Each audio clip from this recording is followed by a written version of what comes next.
Kehidupan di desa memang banyak yang unik-unik. Bahkan aneh tapi nyata. Baik masyarakatnya, adat budayanya, aturannya hingga kepada sejarahnya. Kali ini Dunia 3 Menit akan mengulas desa unik yang punya cerita tersendiri. Desa ini tidak berada di Indonesia, tetapi di dunia internasional. Kalau di Indonesia, keunikan desa juga tidak kalah seru. Ada yang unik adat istiadatnya, perilaku masyarakatnya, penemuan-penemuan warganya, bahkan hingga kepada uniknya nama desa. Terkadang memang dari keunikan dan keanehan yang ada pada desa itulah yang membuat nama desa tersebut menjadi terkenal dan populer. Desa pertama adalah The Narcisse Snake Pits Village. Ini adalah sebuah desa di negara Kanada. Tepatnya di munisipalitas. Melihat namanya yang mengandung kata snake jelas menggambarkan desa ini ada hubungannya dengan ular.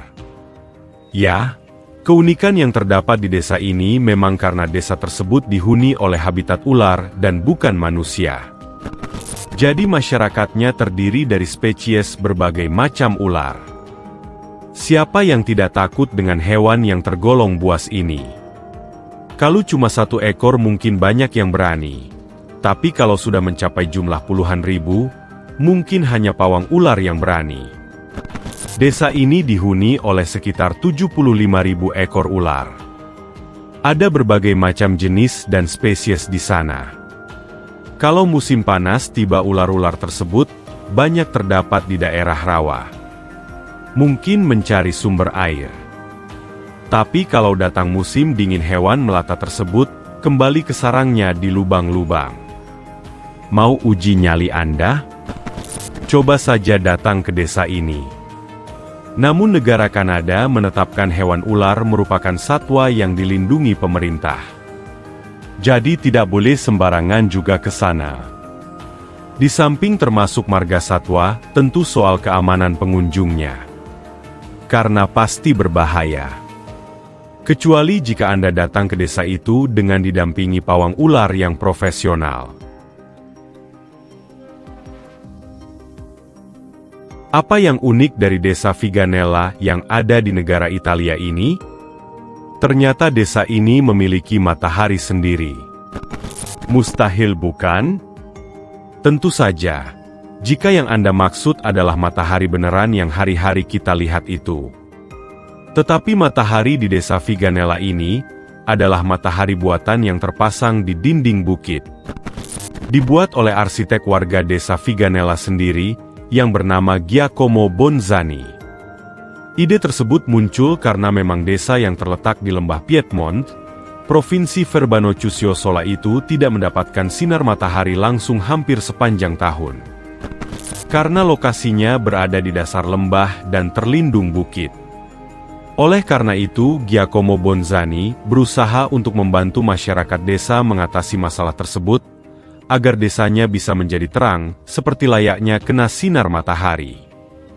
Bonzani memasang sebuah cermin raksasa di dinding bukit, untuk memantulkan cahaya dari matahari, agar memantul ke lembah desa Viganella. Dia rancang matahari buatan tersebut, dengan menggunakan teknologi masa kini. Di mana kaca raksasa itu dikontrol oleh komputer, dan akan bergerak sendiri mencari arah sinar dari surya, untuk dipantulkan ke desa Viganella. Desa unik di dunia berikutnya yakni Desa Yangsu. Letaknya di barat daya Provinsi Sichuan, Cina. Penduduk desa ini banyak yang bertubuh pendek alias kerdil. Kabarnya 40% warga desa ini mengalami kelainan gen. Rata-rata postur mereka di bawah 120 cm tingginya. Kelainan gen unik ini sudah lama berlangsung. Kasus pertama ditemukan sejak tahun 1951.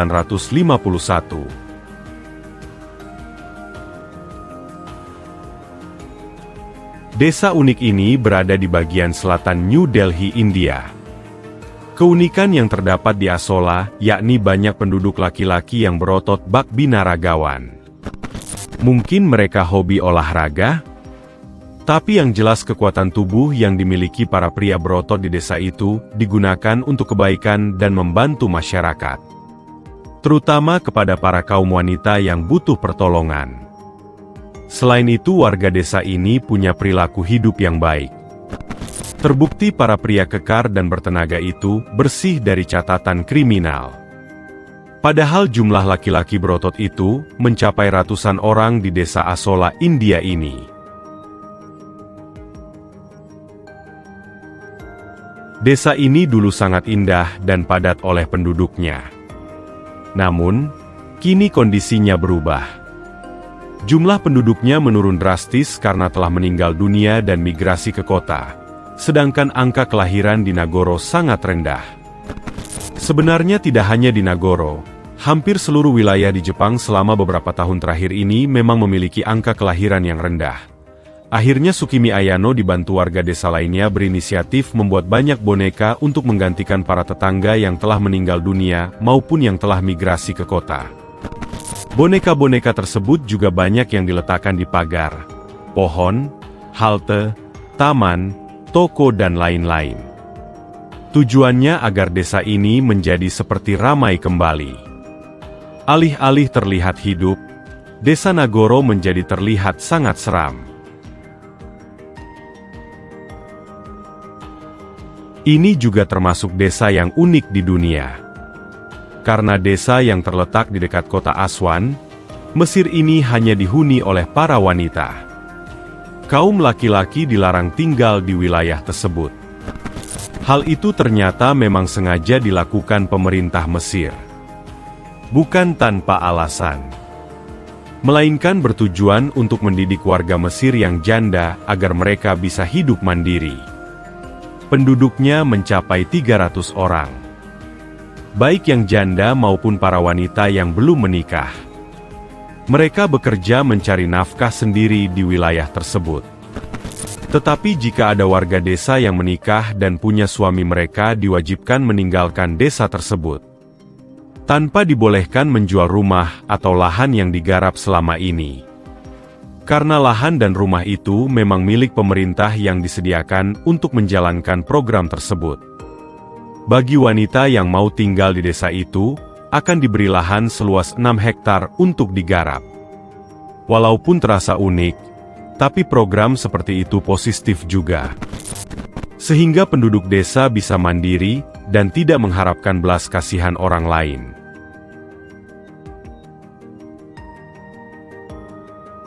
Pulau terapung di Danau Titicaca, Peru merupakan salah satu desa terunik. Suku yang bernama Uru ini terletak di perbatasan Peru dan Bolivia di Danau Titicaca. Suku yang bernama Uru ini tinggal di 42 pulau terapung yang terletak di danau. Pulau-pulau tersebut dibangun dengan tebu dan dikelola sendiri. Bahan yang sama ini juga digunakan untuk membuat perahu yang kemudian digunakan untuk memancing. Meskipun jauh dari peradaban, orang-orang masih bisa melihat potretnya di stasiun televisi. Colma yang terletak di negara bagian California ini disebut sebagai kota kematian karena jumlah warga yang hidup lebih sedikit dari yang meninggal. Dan tentu saja lahan pemakaman di sana lebih luas dari lahan pemukiman penduduk. Hal ini disebabkan oleh pemerintah San Francisco yang pernah memerintahkan para warganya untuk memakamkan orang yang telah meninggal di perbatasan kota, karena mereka berpendapat bahwa mayat bisa menimbulkan penyakit. Alhasil, seluruh pemakaman digali dan dipindahkan ke daerah Colma.